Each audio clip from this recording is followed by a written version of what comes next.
Bon, eh bien, on se retrouve dimanche matin. Dimanche matin, ça y est, c'est le jour de la grosse compétition, la compétition pour les pros IFBB, où ils vont tenter de se qualifier pour Olympia.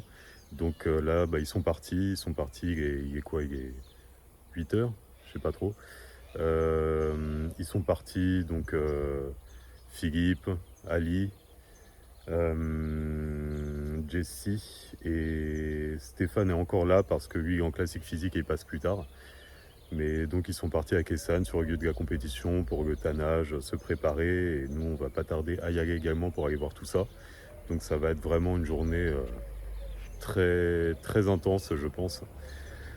Et les men's physiques ce matin, les classiques physiques cet après-midi. Ça va être long, mais on va essayer de filmer tout ça. Je sais pas trop si on peut filmer dans la salle, mais dans tous les cas, je partagerai autant que possible tout ça avec vous. Toute cette journée. Donc je vais essayer de filmer le maximum de choses pour les mettre dans ce vlog. Et sinon de mon côté, bah, on a continué hier soir entre guillemets la recharge avec un barbecue avec tous les membres de l'équipe qui ne feront pas de compète. Donc le bide est... Bon, ça va mieux après une bonne nuit, mais hier soir c'était compliqué, hein. C'était gonflé.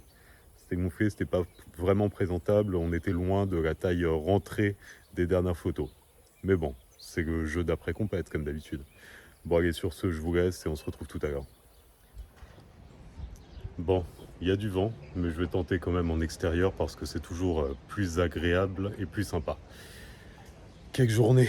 Quelle journée! Donc c'était le dimanche, journée de compétition pour les gars de l'équipe. On a commencé par les men's physiques, où il y avait Ali, où il y avait Jesse, où il y avait Philippe. Donc malheureusement, Agui n'a pas été classé. Jesse a fait 6e et Philippe a fait second. A fait second sur un très beau plateau et face à quelqu'un qui est déjà qualifié pour Olympia. Donc voilà, il était là, donc il n'a pas pu prendre la place tout simplement. C'est le règlement qui est ainsi fait. Quelqu'un qui a déjà gagné une compétitrice pour Olympia peut en refaire une, malgré le fait qu'il ait déjà sa qualification. Expliquez-moi la logique. Bon, lui, il vient prendre le billet, ça c'est normal, c'est humain. Mais je pense que ce serait plus judicieux du coup de laisser, vu qu'il est déjà qualifié, bah, de donner la qualification au suivant. Mais bon, on va pas refaire le règlement. Et donc voilà pour les résultats des men's physiques. Donc émotionnellement, c'était chargé parce que on a senti que les juges avaient eu beaucoup de mal à délibérer, dans le sens où la comparaison a duré très longtemps. Ils étaient de face, on leur a demandé de se mettre de dos et ils recommencent. Au moins 5 fois de suite, ils les ont fait comme ça, alterner les positions pour pouvoir vraiment les comparer au mieux. Donc c'est un signe d'hésitation et puis voilà, ils ont fait leur choix, on ne peut que l'accepter tout simplement. Et donc voilà pour les men's physiques. On pourra noter également la performance de Lenny, une connaissance de l'équipe, un ami de l'équipe et qui a été 3e pour son, il me semble que je dise pas de bêtises, son premier pro show et qui est coaché par Philippe justement. Donc c'était marrant que le coach et le entre guillemets l'élève se retrouvent sur le même plateau à des positions aussi proches. Donc j'espère que ça ira pour le vent au niveau du son. Donc voilà, très belle compétition au niveau men's physique. Et plus tard dans la journée, il y a eu les classiques physiques. Et là, bah, c'était au tour de Stéphane. Stéphane qui a donc fait... Attendez, j'ai un petit peu de mal. Voilà, vous savez, à mon âge, tenir quelque chose comme ça avec le bras, ça devient compliqué. Tout devient compliqué. Voilà, courbature, tout ça. C'est ça de vieillir, hein, que voulez-vous. Et donc le classique physique, ouais, autour de Stéphane. Et il a fait 2e. Il a fait 2e également. Très belle prestation, très beau posing. Ça faisait 4 ans qu'il n'avait pas fait de compète. Donc au final, bah, il est venu prendre la température, voir comment le niveau avait évolué, voir comment lui était sur scène, voir son corps réagissait, comment son corps réagissait à une prépa. Donc au final, c'était une manière d'apprendre, de faire un nouveau pas dans la direction de ce vers quoi il tend, de ce qui l'anime vraiment, de ce qu'il veut faire. Et donc ça a été une magnifique expérience, ça a été très très beau, ça a été très beau à voir, très intense. Donc c'était génial, c'était vraiment une très belle journée. Émotionnellement, c'était chargé parce que mine de rien, voilà, quand ils sont tous sur le plateau et que ça, entre guillemets, se bagarre pour savoir qui sera dans le top. Voilà, les juges qui demandent de changer de pose, d'alterner, ils déplacent les gens sur scène. En fonction de ça, nous on essaie de se dire est-ce que c'est bon signe ou pas. Après, ils les rappellent, ils les mettent côte à côte. Et nous, bah, on est là, on espère, on croise les doigts, mais on ne sait pas. Et ça touche émotionnellement quand ce sont des gens qui comptent pour vous, des gens à côté de qui vous avez traversé la dernière semaine de prépa, qui se sont sacrifiés tout autant que vous. Sacrifiés, encore une fois, vous connaissez l'importance que j'accorde aux mots, mais c'est les mots que les gens utilisent d'une manière générale. Mais disons, se sont investis comme vous. Et, et voilà, pour arriver à un résultat qui, ma foi, qui est excellent. Qui est excellent parce que à condition que ce soit Philippe, Stéphane, Ali, Jesse, ils avaient tous des physiques magnifiques, exceptionnelles. Et pour faire un comparatif avec la compétition d'hier, donc qui était en amateur pour moi, alors déjà, moi par rapport à ceux qui font au top 3, ceux qui sont qualifiés pour Olympia, il y a un monde entre moi et eux, et leur physique, en termes de volume, mais pas en termes de conditions. Comme je disais, ma satisfaction, c'était, selon moi, d'avoir eu une très belle condition par rapport à ceux qui étaient devant moi hier. Ils étaient beaucoup plus volumineux, mais j'étais plus défini, plus conditionné.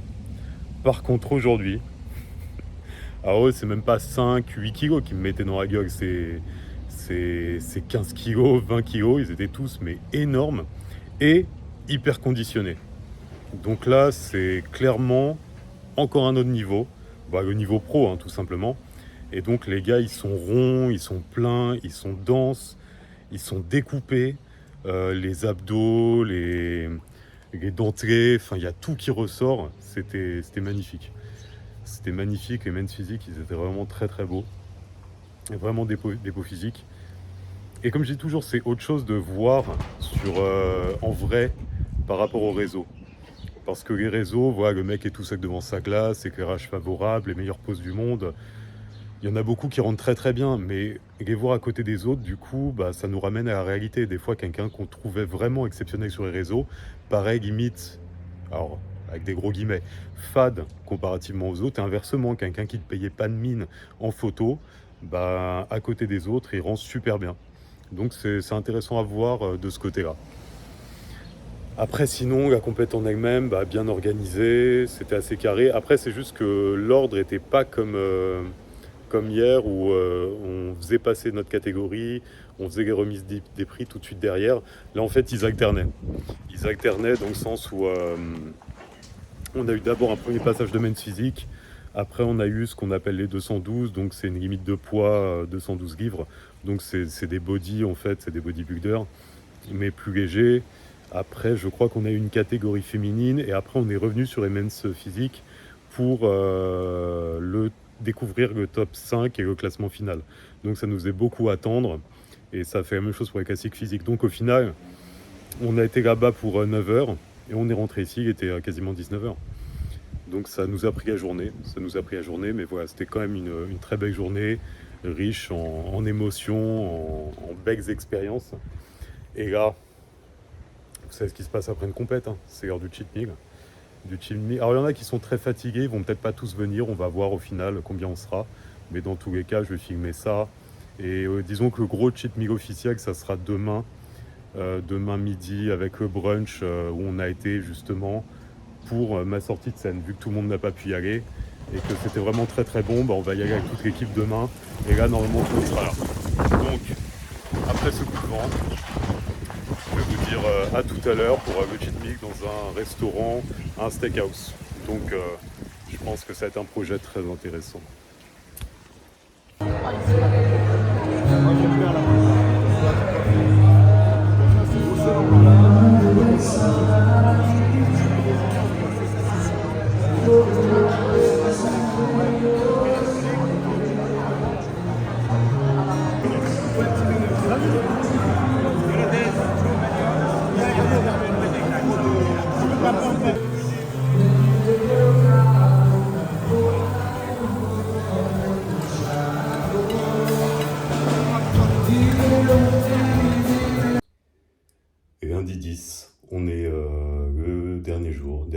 dernier jour de notre séjour au Portugal. On part demain matin, tôt demain matin. Donc là, la compète a eu lieu hier, dimanche, pour le reste de l'équipe. On a fait notre petit écart hier soir qui a vraiment fait du bien. Et j'ai enfin réussi à dormir cette nuit, parce que jusqu'à présent, depuis des semaines, mes nuits, ça se résume à quasiment un réveil par heure, un réveil à 6 heures du matin systématique sans réveil, même si je m'étais réveillé plus tard. Donc c'était un peu usant, on va dire. Et là, j'ai réussi à dormir jusqu'à 8h30, c'était incroyable. Ça m'a fait du bien, beaucoup de bien, et toute l'équipe, c'est un peu pareil. Là, on s'est levé un peu à tour de rôle ce matin, et on sent que voilà, le relâchement fait du bien, on est plus apaisé. Ça fait du bien de se reposer un petit peu. D'ailleurs, ça va être journée vraiment relâche totale. La première pour ma part depuis octobre, depuis que j'ai commencé la prépa. Parce que même si parfois sur les réseaux, encore une fois, on essaie de montrer des choses. Alors bon, c'est relatif avec moi évidemment, mais on essaie de montrer des choses, je ne vais pas dire agréables, mais des choses constructives. Enfin voilà, on montre ce qu'on fait en fait par rapport à cette prépa. Et des fois, on montre des moments aussi où on va bouger un peu plus, mais genre en week-end. Mais ça ne veut pas dire qu'on se repose parce qu'on est avec notre ordinateur, on est avec notre travail, on est avec nos coachings à gérer. Donc au final, on en profite très peu. Et là, aujourd'hui, c'est vraiment ma première journée où du matin au soir, je ne vais rien faire en termes de boulot, si ce n'est, bah voilà, il y a quelques vlogs que je vais tourner, il y a quelques posts que je vais, excusez-moi, que je vais mettre sur Instagram. Mais ça sera tout. Ça sera tout et le reste du temps, ça va être vraiment glande absolue, manger, repos. Repos et puis voilà. Ça va faire, ça va nous faire le plus grand bien. Maintenant, bah pour faire un point sur cette semaine, c'était merveilleux. C'était merveilleux parce que c'est une très belle expérience. Et voilà, j'aime bien parler du bodybuilding au sens large, de l'image qu'on peut en avoir. De ce côté, alors après c'est très, même si je n'aime pas résumer les choses, être trop simpliste dans le jugement, mais c'est pour un peu résumer la pensée dominante, c'est très français de résumer le bodybuilding à un sport de beauf, un sport qui n'en est pas un, une pratique très individualiste et narcissique. Et en l'occurrence, bah, ce type d'expérience contredit un peu tous ces clichés, dans le sens où là, voilà, j'ai passé une semaine avec une équipe, donc une équipe de bodybuilding, où bah, on s'est préparé ensemble, on s'est poussé, on s'est motivé, on prenait nos repas ensemble, on se tirait vers le haut, quand il y en a un qui allait pas, on essayait de se soutenir, quand on en voyait un se barrer un peu en couille, on essayait de prendre à part pour discuter, quand on s'énervait entre nous, vu qu'on sait dans quel état on est, on se désamorçait tout seul. Donc humainement, c'était très intéressant et enrichissant. De même, on sait très bien, la vie en communauté, nous ne sommes pas tous des psychorigides, fort heureusement. Bah voilà, il y a des gens, ils finissent de manger, ils mettent les trucs dans l'évier, ils les laissent. Voilà, c'est des comportements en fonction des profils que l'on a, qu'on peut avoir du mal à supporter, ça peut vite énerver. Mais bon, même s'il y avait des commentaires, bah, on fait avec, on accepte les individualités de chacun, et puis on avance avec tout ça. Et bref, tout ça pour dire que bah, cette semaine, c'était vraiment magnifique.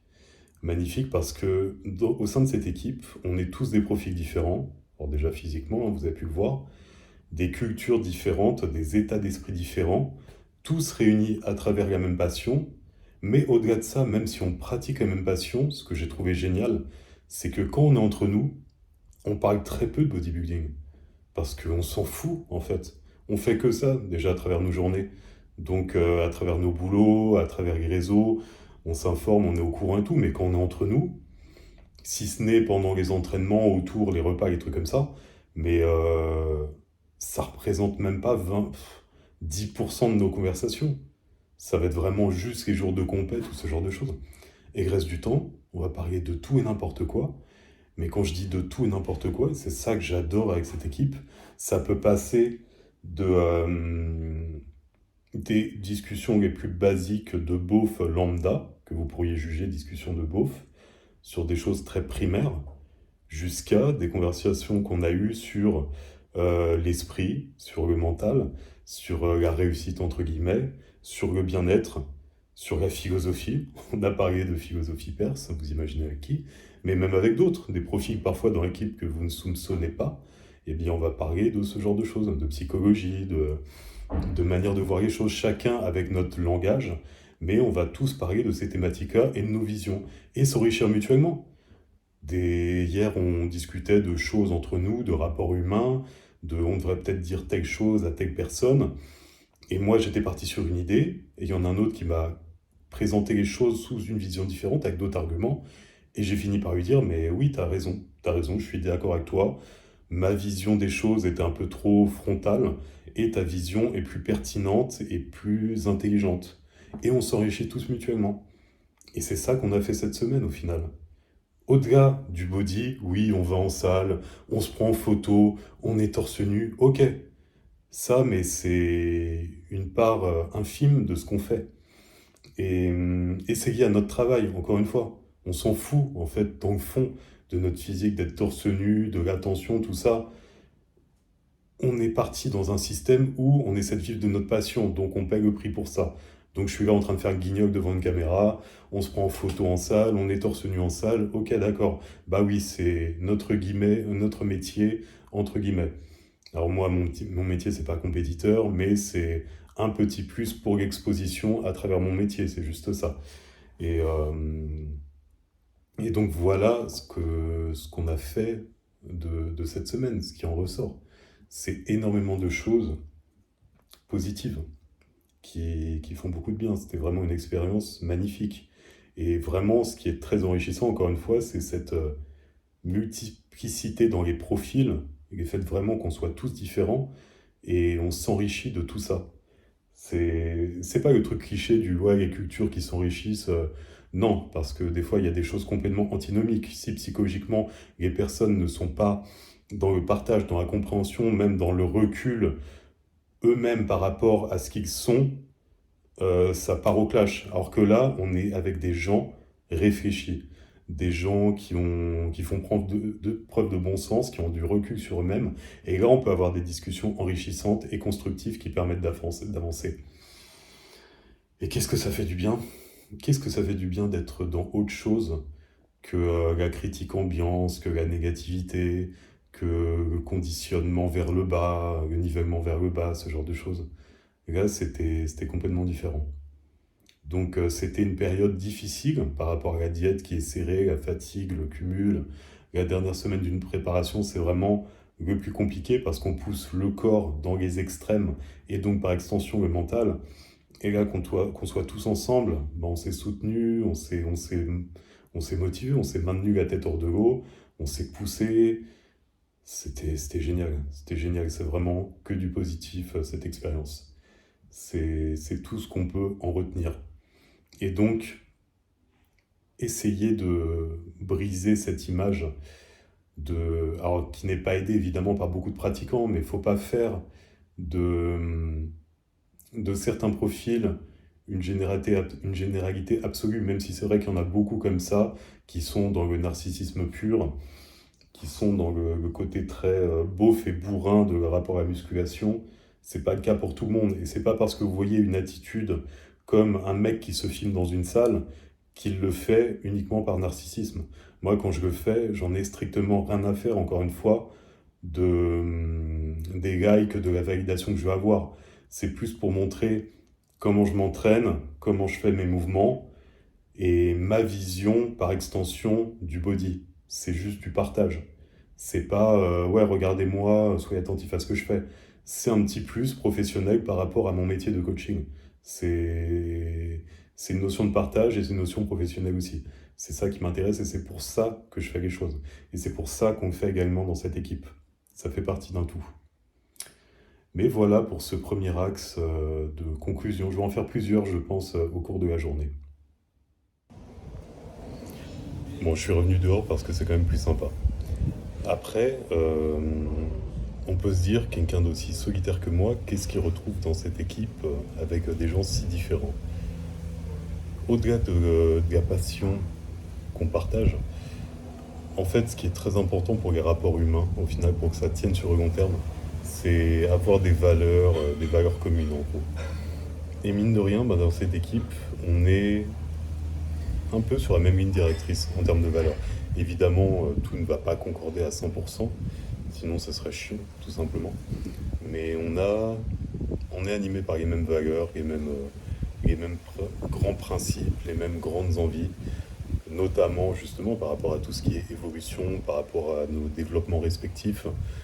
On aspire tous à évoluer, à devenir de meilleures personnes, à nous améliorer, que ce soit dans notre pratique sportive ou en tant que personne au sens large. Et ça, c'est très important, c'est fondamental même.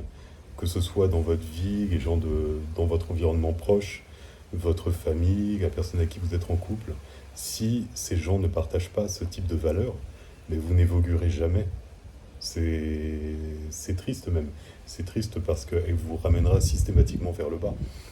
Alors que si vous vous entourez de personnes de ce type-là, mais vous ne ferez qu'avancer, puisque ils seront dans la même optique de se développer, d'avancer, et donc par exemple, ils comprendront votre comportement.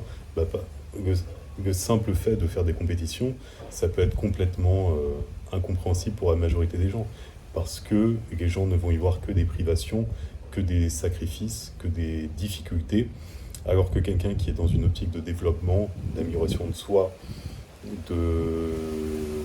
d'optimisation des choses, elle comprendra tout à fait. Même si elle ne pratique pas ce sport, elle va comprendre que vous ayez besoin de ce temps pour vous améliorer, pour préparer votre logistique alimentaire par rapport aux compétitions, d'avoir du temps pour vous.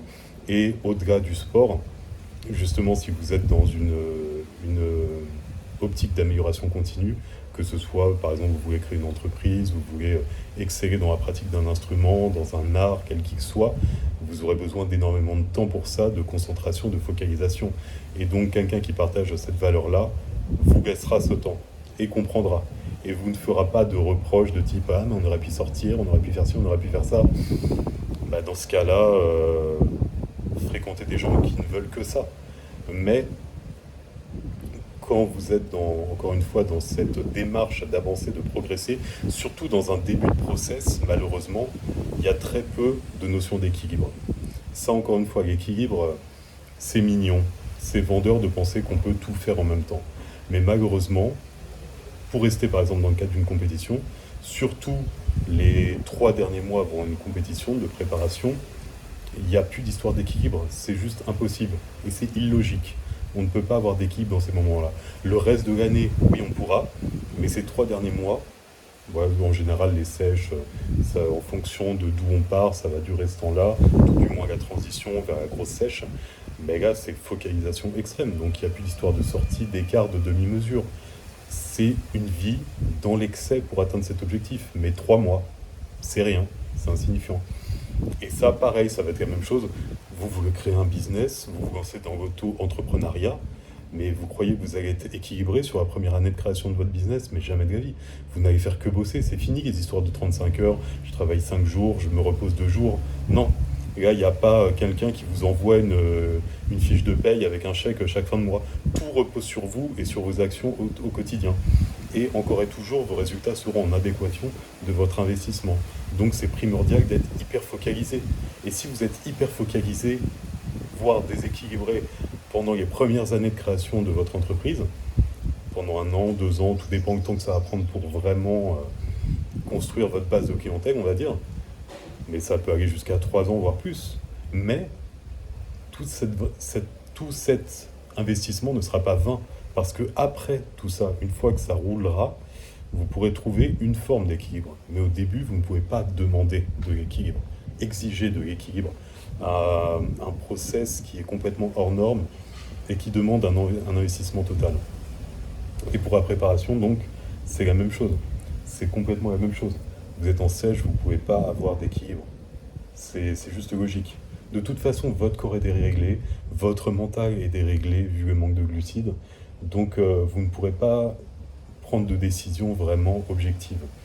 Et donc, quand vous êtes dans cet état d'esprit et dans cette démarche, l'environnement, c'est primordial, c'est fondamental si vous voulez réussir à aller au bout des choses. Si vous n'avez pas le bon environnement, c'est voué à l'échec. Et donc, voilà ce qu'on retrouve avec cette histoire de team, d'équipe. Certains vont peut-être dire que c'est du cinéma, mais on s'en fiche en fait. Les gens qui passent leur temps à critiquer, c'est très bien, ça occupe leur temps libre. Nous, on n'a pas le temps. On n'a pas le temps, on s'occupe de choses constructives qui nous font avancer. Et, et voilà ce qu'on fait ici, voilà ce qui nous rassemble. Ce sont ce genre de valeurs qui vraiment nous rassemblent. Nous sommes très différents dans nos goûts, dans nos approches de certaines choses de la vie, dans nos cultures, mais on est rassemblés par des choses très importantes qui font que on peut avancer ensemble. Et ça, c'est formidable à vivre. C'est vraiment très épanouissant. Et vous voyez un autre point qui m'a toujours touché vraiment dans cette équipe, c'est comment ils m'ont accepté. Dans le sens où vous voyez bien, physiquement, on va être objectif, on va parler vrai. Il y a un monde entre eux et moi, en termes de physique, complètement. Et après, ne venez pas polémiquer, dire n'importe quoi. Euh, on... Comment dire? On est tous dans la même limonade, si vous voyez ce que je veux dire. Donc, c'est la génétique qui fait la différence, clairement. Mais, voilà, au-delà de ça, au-delà du physique, pareil, je suis très particulier, je suis quelqu'un de très solitaire. Vous avez remarqué que j'ai une approche des choses assez singulière. Et ce qui amuse les gens ne m'amuse pas, ce qui m'amuse n'amuse pas les gens.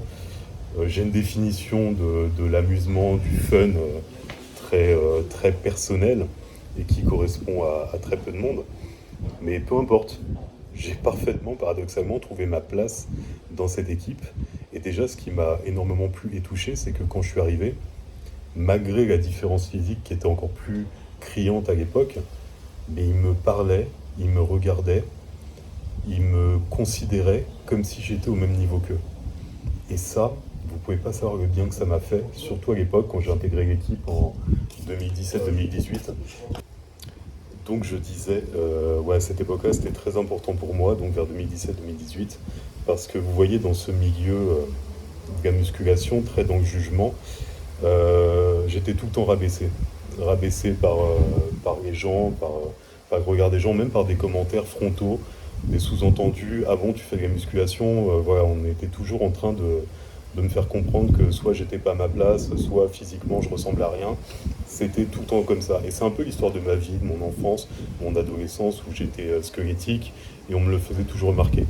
Et quand je suis arrivé dans cette équipe, on m'a regardé, on m'a considéré comme si j'étais au même niveau qu'eux. Et vous pouvez pas savoir le bien que ça m'a fait. Et ça continue comme ça en fait. Là, je suis au milieu. En fait, pour vous dire les bénéfices que ça procure d'évoluer au milieu de gens qui ont cet état d'esprit, c'est que maintenant, je ressens même plus de différence, même s'il y a toujours une énorme différence physique entre eux et moi, je ressens plus de mal-être, je ressens plus de différence, je suis torse nu au milieu d'eux et tout va bien. Je me sens bien avec mon corps, je me suis complètement accepté. Et après, c'est multifactoriel, il y a le fait évidemment de partager des discussions avec des gens comme ça, et également d'avoir fait ces compétitions au final, parce que pareil, on pourrait se dire que ça ne sert à rien, il y a très peu de bénéfices derrière, voilà, encore une fois, ceux qui ne pensent qu'à l'argent, il n'y a rien à y gagner et tout. Mais là, au final, ces compétitions, au-delà du fait que ce que ça m'a apporté physiquement au niveau du mental, sur la rigueur discipline, en termes d'acceptation de soi, bah, je me rends compte à l'heure actuelle que vis-à-vis de mon corps, mais tout va bien.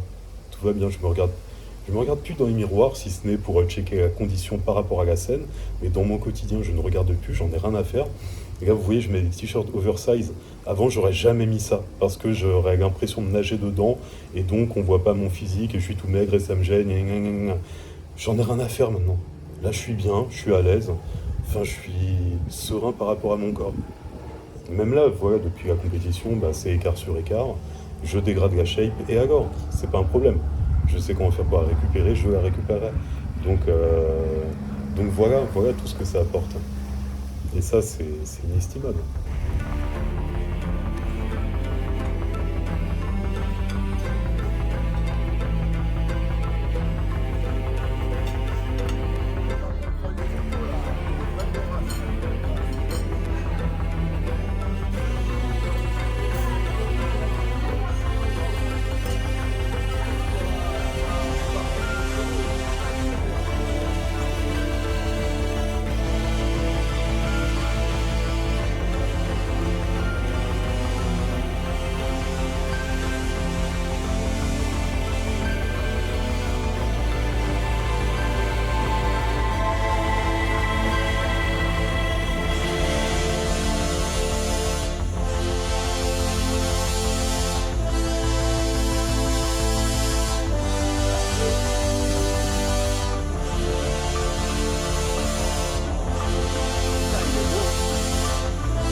beau, Eric, c'est beau.